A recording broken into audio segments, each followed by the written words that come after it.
Ang Mindanao ay ang pangalawang pinakamalaking isla sa Pilipinas pagkatapos ng Luzon at ikapitong isla na may pinakamataong populasyon sa mundo. May sukat itong 97,530 square kilometers.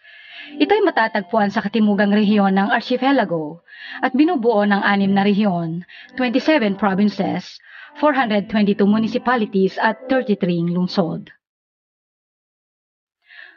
Ano-ano kayang mga lungsod ang may pinakamalaking sakop ng lupain ang matatagpuan sa Mindanao?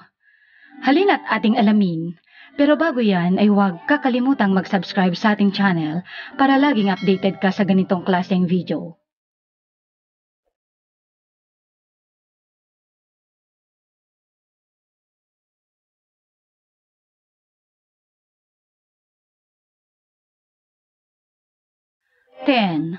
Cagayan de Oro City. Sa sukat na 412.80 square kilometers na lupain, ito ang ikasampu sa ating listahan sa pinakamalaking lungsod sa Mindanao, ang Cagayan de Oro or CDO, na kabisera ng lalawigan ng Misamis Oriental at ang gateway ng Northern Mindanao. Kilala bilang City of Golden Opportunities, ang sentro ng negosyo, kalakalan, teknolohiya at turismo sa rehiyon. Sa katunayan, itong nangungunang convention center sa Mindanao. Ito rin ang transshipment point para sa agrikultura at pang-industriyang ani ng mga kalapit na probinsya. 9. General Santos City. The tuna capital of the Philippines o mas kilala sa tawag na Jensan ay isang highly urbanized na lungsod na matatagpuan sa katimugang bahagi ng South Cotabato. Ito ang sentrong pangrehiyon ng komersyo at industriya sa Sacsayhuaman. Mayroon itong land area na 492.86 square kilometers. Ang populasyon ng lungsod ay 697,315 na kinabibilangan ng mga Romano Katoliko, Protestante at Muslim. Tuwing Pebrero, ipinagdiriwang ng lungsod ang Kalilangan Festival at sa tuwing Setyembre naman ang Jensan Tuna Festival. Bukod sa tuna, nagsusupply din ng mga pananim ang lungsod tulad ng mais, nyog, pinya at asparagus, saging at palay. 8. Hingoog City. Ang Hingoog ay isang coastal component city sa lalawigan ng Misamis Oriental. Ayon sa census noong 2020, mayroon itong populasyon na 136,698 katao. Ang lungsod ay may lupain na 568.44 square kilometers na bumubuo sa 18.15% ng kabuang lugar sa lalawigan. May layong 122 kilometro sa silangan ng Cagayan de Oro at 74 kilometro sa kanluran ng Butuan. Ang terminong Hingoog ay nangangahulugang good luck mula sa isang lumad na tribo ng Manobo na naninirahan sa lugar. Kaya't ang Hingoog City ay nangangahulugang ang lungsod ng swerte. 7. Valencia City. Ang ikapito ay ang Valencia na isang component city sa lalawigan ng Bukidnon. Ito ay nagsisilbing sentro ng kalakalan at komersyo sa lalawigan. Mayroon itong populasyon na 216,546 katao. Ang may pinakamalaking populasyon sa Bukidnon at sa landlocked city sa Mindanao. Ang lungsod ay may kabuuang sukat na 587.29 square kilometers at 55.95% nito ang kabuuang agricultural area. Kaya naman, karamihan ay umaasa sa pagsasaka, paghahayupan at pagmamanok. Ang Valencia ay binansagan din bilang City of Golden Harvest dahil sa malawak nitong mga palayan. 6. Bayugan City. Ang sunod sa ating listahan ay ang lungsod ng Bayugan. Nakamit ang pagiging lungsod sa pamamagitan ng Republic Act No. 9405. Ito ang tanging lungsod sa lalawigan ng Agusan del Sur. May lupain itong 688.77 square kilometers na bumubuo sa 6.89% ng kabuang lawak ng Agusan del Sur. Ang populasyon nito noong 2020 census ay 109,499. Ang Bayugan City ay nangungunang producer ng bigas at gulay na iniluluwas sa mga kalapit na lugar. 5. Iligan City.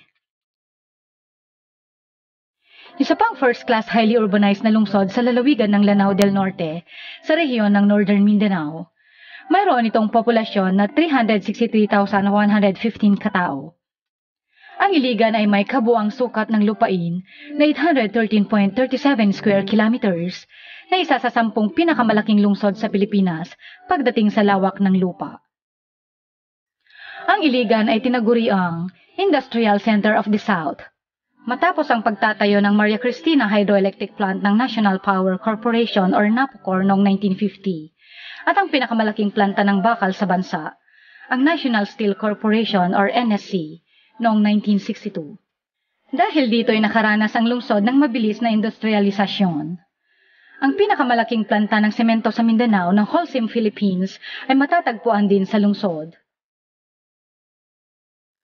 4. Butuan City. Ang lungsod ng Butuan ay matatagpuan sa hilagang silangang bahagi ng Mindanao na kilala bilang rehiyon ng Caraga. Ito ang kabisera ng rehiyon kung saan ang nagsisilbing regional na sentro ng pamahalaan. Ang lungsod ng Butuan ay may sukat na 816.62 square kilometers na humigit kumulang 4.1% ng kabuang lawak ng rehiyon ng Caraga, na ginawang ika-4 na pinakamalaking lungsod sa Mindanao. Isa din ito sa highly urbanized city sa Pilipinas. Ang Butuan City ay mabilis ding naging isang cosmopolitan na lungsod. Sa kasalukuyan ay mahigit 260 na institusyong pangpinansyal ang tumatakbo dito.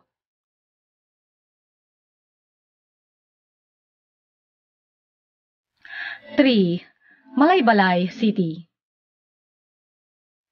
Ang pangatlo sa ating listahan sa pinakamalaking lungsod sa Mindanao ay ang lungsod na binansagang South Summer Capital of the Philippines na itinalaga bilang kabisera ng Bukidnon at nasa 622 metro above sea level.